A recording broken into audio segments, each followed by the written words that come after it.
Whether you're buying or selling your home, get the benefit of expertise. Hey, well, compliments to the show. You're really hitting on the subjects and you're telling the truth. I appreciate you. Meet the team at dangemus.com. And now, filling in for Dan Gemus, your host, Joyce Blackmere. Welcome back to the show, everyone. Thank you for tuning in. I'm Joyce Blackmere, Director of Sales and Broker with the Dan Gemus team. I have Heather Marentet in studio with me today. Hello, Heather. Hello. And we have Christian Janisse from Simplyclose Law on the phone. Hi, Christian. Hey, how you both doing? I'm good. Good. How are you? Not bad. Staying cool. It's pretty hot out there right now. Yes, it very sure is. sticky. Absolutely. So, Christian, you were going to talk to us a little bit about the flip side of what we had experienced in the past couple of years, unfortunately, with buyers getting overexcited in the negotiation process, often going in without conditions and then not being able to close on closing day for a various number of reasons. But the flip side, we're starting to experience some sellers maybe not being able to close. Yeah, that's true. And I've come across it a few times lately. And the biggest thing is it particularly pertains to non-resident sellers. So anybody who purchased an investment property in Canada, now maybe their mortgage is coming up for renewal and they have to sell it. And so there's two things that kind of result in the seller not being able to close.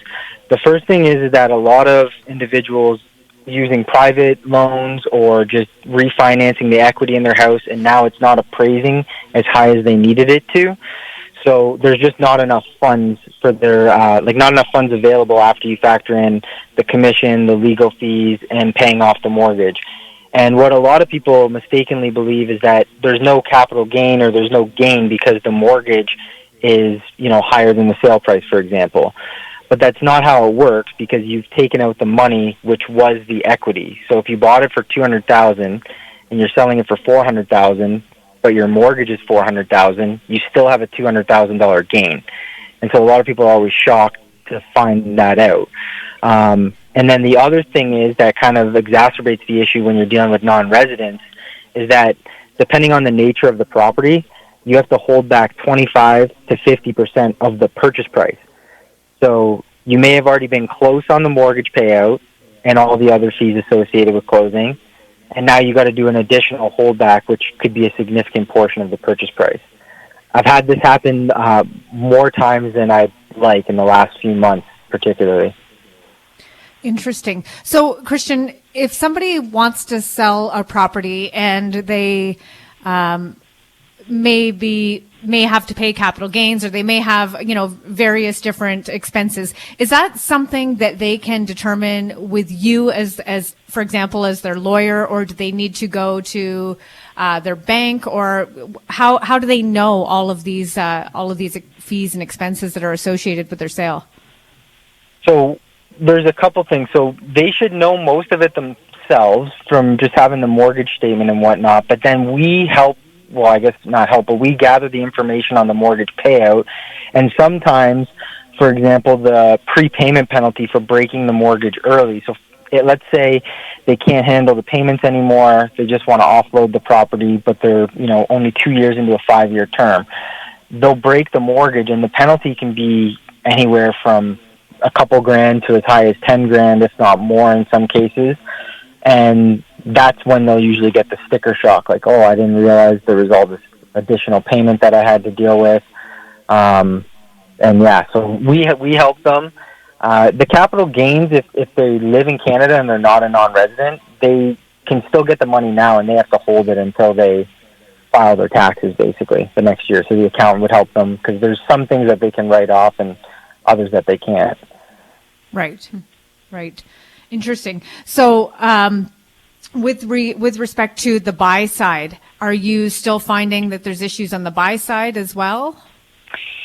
Less issues on the buy side. I think it's just, I don't know if it was common practice before, but I do see a lot of people still lifting conditions because they feel the pressure with, and you would probably experience this as well, where there's still multiple offers.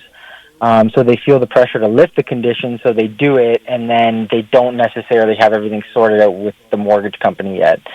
So I'm seeing more delays in closings than I would say completely backing out, but we have had a couple that have backed out. And the property prices, I don't know, I can't seem to pin it down. They're all over the place. Like sometimes some properties are going way over asking, and sometimes the properties are selling under what they need them to. Right.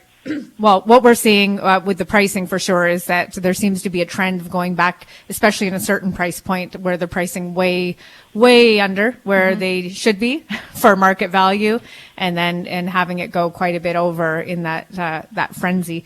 And again, it's in that like $399 to sort of $550 to $600 range typically. So Christian, I'm curious about the capital gains. So with the changes to capital gains, have you had any dealings with that yet? Like with the new capital gains rates? It seems that not since it was put in place, because it seems like we had a huge influx of deals right before. Yeah. Like we had people calling us even saying like, I need to close in a week. And I was like, okay, you've known about this for how long? And now all of a sudden you need our help. I saw a lot of people just doing, transfers from companies to themselves just to avoid the capital gain. So I haven't had any yet. But there was a huge influx in like at the end of June. Mm-hmm. Okay. Yeah, I was curious as to how quickly you'd start to see the deals coming through at the new price, and if because I'm not too sure how educated people are on this yet. I hear a lot of different opinions, or maybe not opinions, but interpretations, I think is a better word. Different interpretations of the rules. So yeah, just curious on that. Yeah, no, capital gains, I'm seeing a lot of non-residents right now selling, trying to get rid of the properties because the rents and all the costs associated with carrying the property don't make sense. Like we've seen a couple of those in the last month, and then the amount of money that's left over. A lot of these investors, they may not have paid their taxes, like the property taxes. So, and I don't know if they had the best bookkeeping. Sure. So you're throwing all these numbers at them, and during COVID, numbers were just ink on a page, and now it's like, oh, they're real, and we got to pay for all this stuff. So that I think the biggest thing right now is just all the taxes and the costs associated with the houses. I think a lot of people are getting shocked. But then I hear other stories where there's like competitions for rental properties right now, like just to rent out, not to sell them, but just to rent, where there's like bidding wars for renting certain properties. So I don't know, for me the news is all over the place, and I never know what's real. That's why I always like to talk to the realtors that I work with and see what's going on and get a better idea. Have you seen a lot of competition for the rental properties?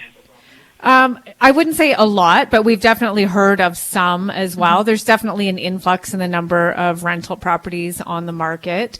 So there's, and they're not renting out quite as quick as they were. I was going to say that some are sitting a little bit longer. Not everything, but some things are. Yeah. Because crazy. The price is higher, right? The price is, it's a lot higher than people have been accustomed to in previous years. And I mean, sellers need to make a certain amount based on their purchase price, and the numbers have to make sense. We all get that, but it's just just keep going around and round in circles, right? I think the next big wave for sellers, I don't know if this is true, it's just my hunch, is you're going to have a lot of mortgage renewals coming up in the next couple of years where people had 1.8, 1.9% interest rates that are now going to be 4.9 to 5.5, maybe even a little higher, and how they're going to be able to carry those mortgages. I feel like people are pretty resilient, so they'll be able to get through it, but I do think you're going to see an influx of people trying to sell because COVID just kind of wrecked everyone's expectations. It wrecked buyers' expectations. It wrecked sellers' expectations, where they just thought, doesn't matter what you buy it for, it's just going to keep going up. Right. And unfortunately, as we talked about earlier in the show, there are such things as real estate cycles, and we're in a different part of that cycle now.